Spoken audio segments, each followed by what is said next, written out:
नमस्कार दोस्तों। Class 9th Maharashtra state board mathematics chapter number 3 polynomials practice set 3.6। Question number 1 है factorise the given following polynomials. जो quadratic polynomial दिए गए हैं उनको हमें फैक्टराइज करना है। ये क्वेश्चन मैं यहाँ पे लिख लेता हूँ। हमें यहाँ पे फैक्टराइज करना है। तो यहाँ पे z भी हो सकता है, s भी बहुत बार होता है। तो फैक्टराइज हमें यहाँ पे लेना है फैक्टर्स। तो आपको वीडियो शुरू करने से पहले आप सभी को रिक्वेस्ट है कि चैनल को सब्सक्राइब करें, लाइक और शेयर करें और बेल आइकॉन प्रेस करें, जिससे कि आपको आने वाले हर वीडियो का नोटिफिकेशंस मिल जाए और वो वीडियो आप सबसे पहले देख सकें। सब्सक्राइब करना ना भूलें। और क्लास 7 से लेकर क्लास 10 तक के मेरे वीडियोस स्टेट बोर्ड के मैथ्स के सिलेबस के यूट्यूब पे अवेलेबल हैं। तो अगर आप जिस किसी भी क्लास के हों, वो वीडियो सर्च करने के लिए मेरा नाम महेश वलांडे और अपना क्लास जो है वो टाइप करें और यूट्यूब पे सर्च करें, तो आपको उस क्लास की पूरी जो प्लेलिस्ट है वो मिल जाएगी और वो वीडियो आप सभी वीडियोस देख सकेंगे।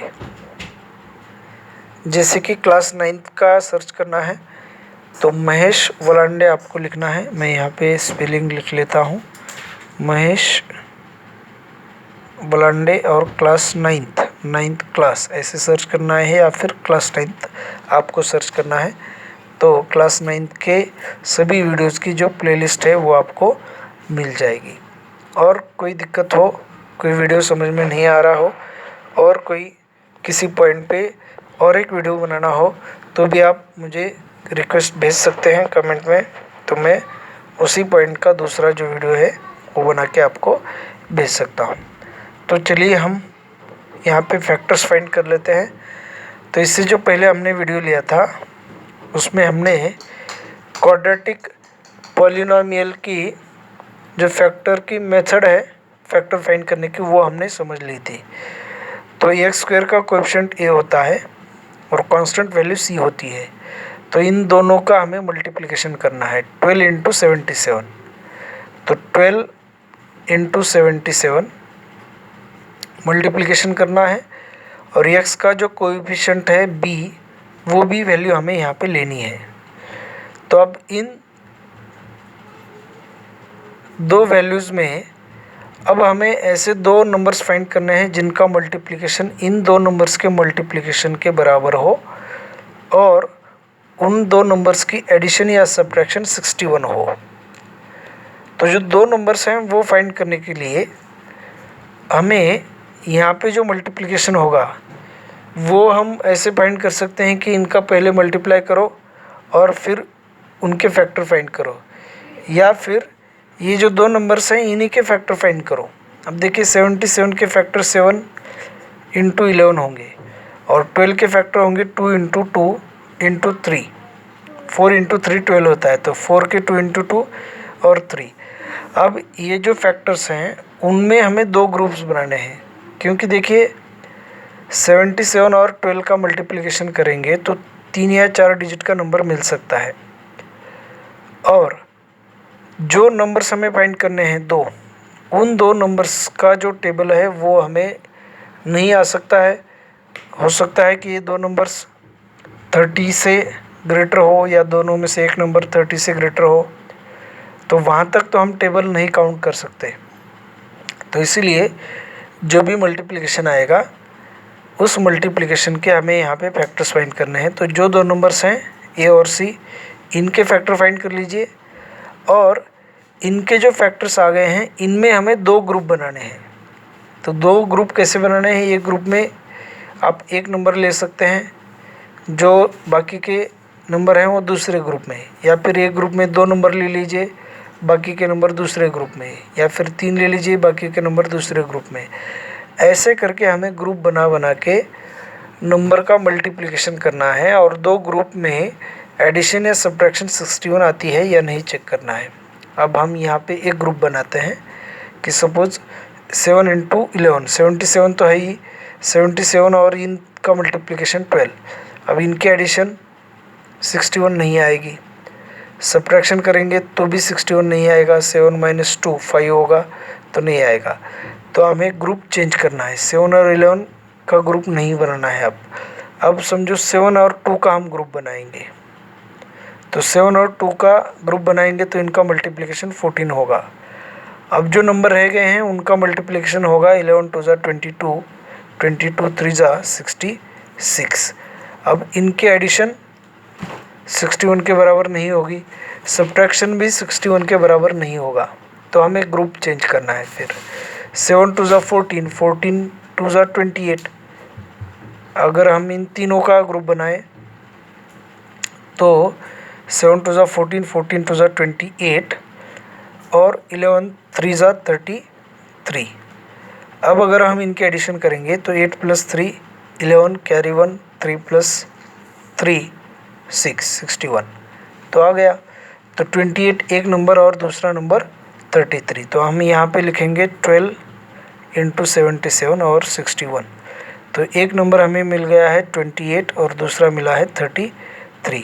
फिर उसके बाद हमें साइन का देखना है, ये भी नंबर पॉजिटिव, ये भी नंबर पॉजिटिव, तो इन दोनों को भी पॉजिटिव लेना है जिससे कि plus into plus plus positive आ जाए, और एडिशन के बाद भी जो साइन होगा वो पॉजिटिव ही होगा, ग्रेटर नंबर का साइन, सेम साइन है तो एडिशन। तो जो मिडल टर्म है उसे हमें 28 और 33 के साथ वेरिएबल लिखना है x, तो 12x²। मिडल टर्म को स्प्लिट करना है, 61x को हमें लिखना है 28x, तो plus 28x plus 33x plus 77। अब हमें यहाँ पे कॉमन वैल्यूज़ लेनी है, तो 2 और 2 का ग्रुप बनाना है। तो 12 और 28 इन दोनों को हाईएस्ट नंबर जिससे डिवाइड होता है वो होगा 4। तो 4 से अगर हम डिवाइड करेंगे तो यहाँ पे 4 3 ज़ा 12 और x² और x में से x कॉमन, 4 3 ज़ा 12, x² से एक x कॉमन तो यहाँ पे एक x रहेगा, प्लस 4 7 ज़ा 28, x कैंसल, प्लस 33 और 77 में 11 कॉमन होगा, कॉमन फैक्टर 11 से डिवाइड करना है, तो हाईएस्ट नंबर जिससे इन दोनों को डिवाइड होता है वो 11 3 ज़ा 33x प्लस 11 7 ज़ा 77, 3x प्लस 7 ये ब्रैकेट कॉमन लेना है, तो यहाँ पे रहेगा 4x प्लस यहाँ पे रहेगा 11। अब जो दो ब्रैकेट्स हमें मिल चुके हैं वो फैक्टर्स हैं। अब question number 4, 3y² minus 2y minus 1। तो यहाँ पे a और c plus 3 into minus 1 multiplication -3 और b की वैल्यू -2 एडिशन या सब्ट्रैक्शन -2, ऐसे दो नंबर्स फाइंड हमें करना है। तो मल्टीप्लिकेशन 3 के लिए 3 इंटू 1 यही दो नंबर्स आते हैं, तो अगर दोनों का साइन हम प्लस लिखते हैं तो plus into plus plus, multiplication हमें नेगेटिव चाहिए और जो सब्ट्रैक्शन होगा उसका साइन नेगेटिव, तो जो ग्रेटर नंबर होगा उसका साइन नेगेटिव और स्मॉलर का पॉजिटिव, तो ही इन दोनों में सब्ट्रैक्शन होगा। -3 + 1 सब्ट्रैक्शन होगा 3 - 1 2, ग्रेटर नंबर का साइन -2, और हम मल्टीप्लाई करते हैं तो minus into plus minus, 3 into 1 3, तो यहाँ पे 3y²। मिडल टर्म को हमें स्प्लिट करना है, -2y जहाँ पे है वहाँ पे -3y और प्लस 1y, मतलब प्लस y लिखना है, क्योंकि -3 + 1 -2y, तो इनको सॉल्व करने के बाद यही आता है -1। हमें वैल्यू चेंज नहीं होने देना है, तो इसलिए यह यहाँ का जो प्रोसीजर है वो हमें फॉलो करना पड़ता है। तो 3y² -3y, तो यहाँ पे 3 यहाँ पे 3, तो 3 कॉमन, y² और y में y कॉमन, 3 कॉमन लेने के बाद यहाँ पे 1 रहेगा, वाई स्क्वायर से y कॉमन तो यहाँ पे y रहेगा, minus divided by plus, minus 3y cancel 1, plus तो यहाँ पे प्लस कॉमन, y और 1 में कुछ भी कॉमन नहीं है तो 1 कॉमन, प्लस 1 कॉमन लेते हैं तो एज इट इज जो एक्सप्रेशन यहाँ पे है वही ब्रैकेट में आता है। तो y माइनस 1 ब्रैकेट कॉमन लेना है तो यहाँ पे रहेगा 3y प्लस 1, तो y minus 1 into 3y plus 1, ये दो फैक्टर्स आ गए। तो क्वेश्चन नंबर 5 देखिए, √3x² plus 4x plus √3, a की वैल्यू और c की वैल्यू इनका हमें मल्टीप्लिकेशन करना है। तो a इंटू सी, ये होगा √3 इंटू √3, 3 हो जाएगा, और यहाँ पे x है, x का कोएफिशिएंट 4। तो हमें ऐसे दो नंबर्स यहाँ पे फाइंड करने हैं जिनका मल्टीप्लिकेशन 3 होगा और एडिशन या सब्ट्रैक्शन 4। तो मल्टीप्लिकेशन 3 के लिए दो ही नंबर्स हैं, 3 और 1, 3 1 जा 3, तो +3 + 1 + 3 +3 + 1 + 4 और +3 into +1 +3, plus into plus plus 3 into 1 3। तो सभी इनका दोनों का साइन प्लस है तो इनका भी साइन प्लस प्लस ही होगा। तो मिडल टर्म को हमें स्प्लिट करना है 3 + 1 में, वेरिएबल x है तो 3x + 1x, तो ये होगा √3x² plus 3x + 1x plus √3। तो पहले दो और आखिर के दो में कॉमन लेना है। अब देखिए जो √3 इंटू √3 होता है, √3 इंटू √3 होता है 3, √3 इंटू √3 मतलब √3 का स्क्वायर रूट कैंसिल करने के बाद 3। तो जो 3 है उसे हम √3 इंटू √3 लिख सकते हैं। तो यहाँ पे जो 3 है उसे हम √3 इंटू √3 लिख सकते हैं। तो हम कॉमन जब नंबर लेंगे तो यहाँ का एक √3 और यहाँ का एक √3 कॉमन लेंगे और x² और x में से एक x कॉमन लेंगे। आपको समझ में आ चुका होगा, 3 को हमें √3 इंटू √3 लिखना है। तो यहाँ का एक √3, यहाँ का एक √3 कॉमन, √3 कैंसिल, x² से एक x, तो यहाँ पे एक x प्लस एक √3 कॉमन, एक √3 यहाँ पे रहेगा, x कॉमन तो 1 रहेगा, 1 इंटू √3 प्लस, अब x और √3 में कोई भी नंबर कॉमन नहीं है तो हमें 1 कॉमन लेना है, +1 जब हम कॉमन लेंगे तो एज इट इज़ जैसा है वैसे ही यहाँ पे रहेगा x + √3। अब ब्रैकेट हमें कॉमन लेना है तो ये ब्रैकेट है x + √3। तो x + √3 ब्रैकेट कॉमन लेने के बाद यहाँ पे √3 इंटू x प्लस 1। तो जो दो फैक्टर्स आ गए हैं वो x + √3 और √3 into x plus 1। Question number 6 देखिए, 1/2x² माइनस 3x प्लस 4। अब यहाँ पे a की वैल्यू 1/2 है और c की वैल्यू 4 है। तो 1/2 इंटू 4 a इंटू c अगर हम मल्टीप्लाई करेंगे तो यहाँ पे डिनोमिनेटर में 1 होगा। तो पहले कैंसिलेशन करना पड़ेगा, 2 1 जा 2, 2 2 जा 4, 2 into 1 2 divide by 1 into 1 1। Denominator में है तो डिनोमिनेटर 1 लिखने की आवश्यकता नहीं है, 1 1 जा 1, तो 2 मल्टीप्लिकेशन आना चाहिए और x का जो कोएफिशिएंट है -3 एडिशन या सब्ट्रैक्शन आनी चाहिए। तो ऐसे दो नंबर्स हमें फाइंड करने हैं जिनका मल्टीप्लिकेशन 2 होगा और एडिशन या सब्ट्रैक्शन -3 होगी। तो ऐसे दो जो नंबर्स हैं 2 मल्टीप्लिकेशन के लिए 2 और 1, यही दो नंबर्स हैं। मल्टीप्लिकेशन तो प्लस आएगा लेकिन इन दोनों की एडिशन -3 नहीं आएगी। देखिए +1 +2 +1 +3 होगा। तो एडिशन -3 आने के लिए दोनों का भी साइन माइनस होना चाहिए, और माइनस इंटू माइनस प्लस होगा। तो -2 इंटू -1 +2 होगा, और एडिशन -3 होगी। तो अब हमें दो नंबर्स मिल चुके हैं -2 और -1। तो मिडल टर्म को हमें स्प्लिट करके x वेरिएबल के साथ -2 -1 लिखना है। तो ये होगा -1/2x² -2x -1x और +4। फिर अब इन दोनों में से और इन दोनों में से हमें कॉमन लेना है। तो यहाँ पे 1/2 और यहाँ पे -2 है। तो यहाँ का जो डिनोमिनेटर है -1/2, ये 1/2 हमें कॉमन लेना है। तो देखिए 1/2 कॉमन लेने के बाद क्या होता है, 1/2 से हमें 1/2 को डिवाइड करना है। तो ये कैंसिल होगा, और x² और x में से एक x कॉमन।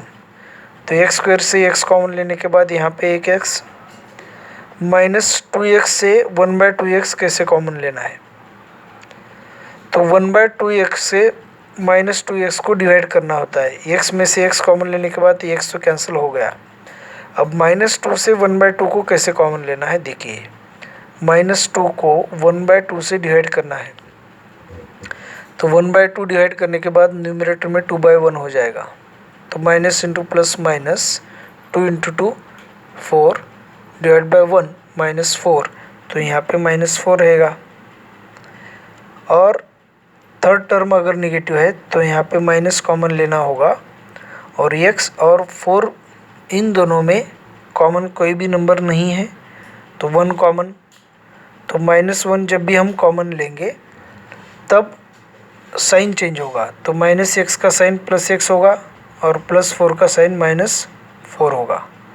अब x -4 x -4 को हमें कॉमन लेना है। तो यहाँ पे 1/2x -1 रहेगा। तो दो फैक्टर्स आ गए हैं, x -4 और 1/2x -1। अब और यहाँ देखिए इस ब्रैकेट से हम 1/2 कॉमन इस ब्रैकेट से बाहर कॉमन ले सकते हैं। तो 1/2 अगर इस ब्रैकेट से हमने कॉमन ले लिया तो ये x -4 एज इट इज़ रहेगा। 1/2 से 1/2 को डिवाइड कैंसिल, यहाँ पे x रहेगा। -1 को 1/2 से अगर हम डिवाइड करते हैं तो यहाँ पे -2 होगा। -1 को 1/2 से डिवाइड, तो 1/2 न्यूमरेटर में 2/1, 2 इंटू -1 -2, तो यहाँ पे -2। तो या तो आप इन दोनों को फैक्टर के फॉर्म में लिखना है, या तो इन तीनों को लिखना है। फिर 1/2 इंटू x -4 इंटू x -2। और एक मेथड है, देखिए यहाँ पे 1/2 अगर हमने कॉमन ले लिया तो 2 हमने डिनोमिनेटर में कॉमन ले लिया है। तो 2 को हमने कॉमन डिनोमिनेटर में लिया है, तो इस ब्रैकेट को न्यूमरेटर में 2 से मल्टीप्लाई करना है। न्यूमरेटर में 2 लिखना है। तो 2 इंटू 1 2, 2 कैंसिल, यहाँ पे x। अब जब हम यहाँ पे मतलब दूसरी जगह जैसे कॉमन लेते थे, सपोज 2x + 4 है, तो हम यहाँ से 2 कॉमन ले सकते हैं। तो 2 हमने न्यूमरेटर में कॉमन लिया है, तो हमें 2 से डिनोमिनेटर में 2 से मल्टीप्लाई करना है। तो 2 2 1 कैंसिल, यहाँ पे x + 2 2 4 x + 2, तो 2 इंटू x + 2 रहेगा। शायद आपको समझ में आ गया होगा। न्यूमरेटर में हमने कॉमन लिया तो उससे हमें डिवाइड करना है, और डिनोमिनेटर में अगर हमने कॉमन ले लिया तो उससे हमें मल्टीप्लाई करना होता है। तो ये होती है कॉमन की स्ट्रेटेजी। तो अब इस वीडियो में इतना ही। हम इस वीडियो में यहाँ तक ही क्वेश्चन जो हैं वो लेने वाले थे। अब जो नेक्स्ट वीडियो होगा उसमें हम factorisation of the polynomials reducible to ax² + bx + c, quadratic form में जो पॉलिनोमियल रिड्यूस कर सकते हैं उन पॉलिनोमियल का फैक्टराइजेशन हम नेक्स्ट वीडियो में कवर करेंगे। वहाँ पे हमें सब्स्टिट्यूशन करना होता है। तो अब आपको समझ में आ चुका होगा। जो सभी वीडियोस हैं वो देखने के लिए आप मेरा नाम महेश वलांडे और आपके क्लास का नाम मतलब class 9th Mahesh ओलांडे class 9th आप सर्च कर सकते हैं, जिससे आपको सभी वीडियो जो हैं वो आपको देखने मिलेंगे। प्लेलिस्ट आएगी, प्लेलिस्ट पे आप क्लिक करिए तो सभी वीडियो जो हैं वो आपको अपीयर होंगे और वो आप देख सकेंगे। तो इसी के साथ हम वीडियो समाप्त करते हैं। तो ठीक है, थैंक यू, धन्यवाद, आप सभी का बहुत बहुत धन्यवाद।